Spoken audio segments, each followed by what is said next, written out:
To improve test scores, hit reset. Every year, the stress of school reaches a fever pitch during standardized testing season. Whether it's the SAT, the ACT, APs, or end-of-grade testing, we're going to start racing to redo all of the things that we covered during the year.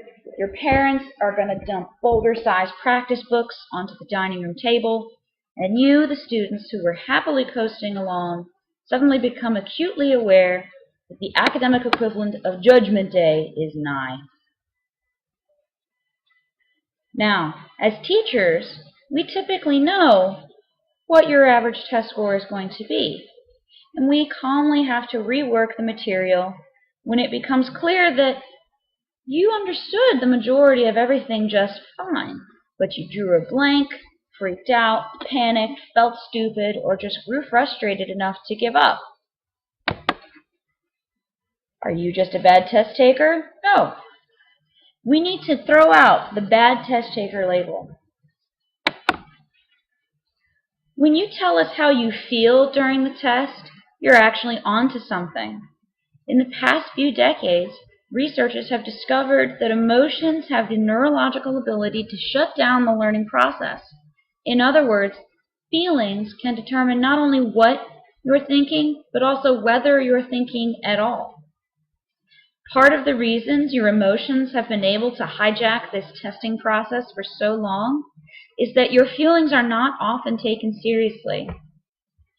You often think of emotions as fuzzy byproducts of life, only to be acknowledged around a campfire while singing Kumbaya.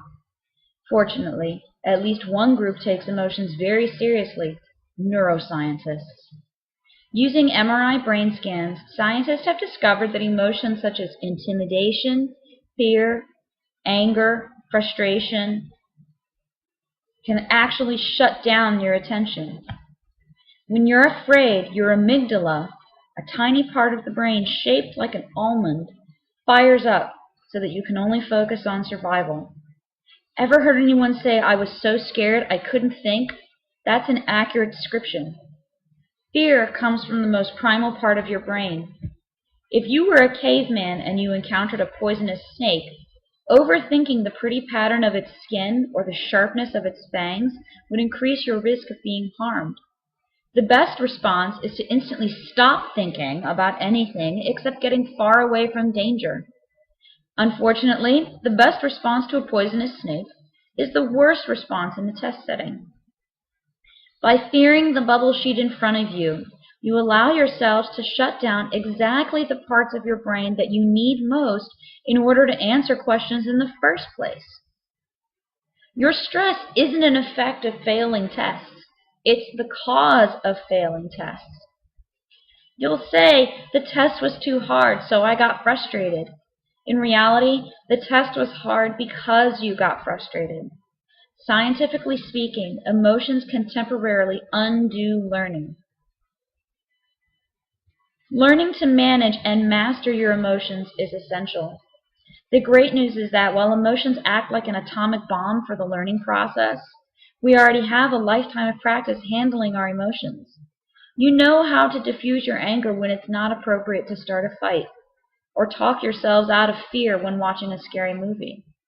All it takes is a quick, conscious change in perspective. Dealing with emotions is easy once you recognize them and become aware of their effect. It's important to recognize moments during a test when you've allowed your emotions to hijack your attention.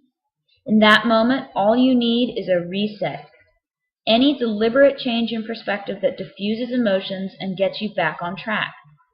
Your reset might just be thinking, "I have to take this one step at a time." It might be a focused reflection on all the practice you've done. One powerful reset takes advantage of the opposite emotion, in this case, strategically laughing at your fear. Remember, this is a test, not a snake. Positive emotions such as joy and curiosity actually accelerate comprehension and retention. So, what's the best reset? Whatever works for you. We've all gone far too long without giving emotions the credit they deserve. It's not uncommon for students to burst into tears, suffer panic attacks, or even occasionally vomit while taking tests. These behaviors do not reflect how smart or prepared you are, and they certainly don't mean that you are bad test takers.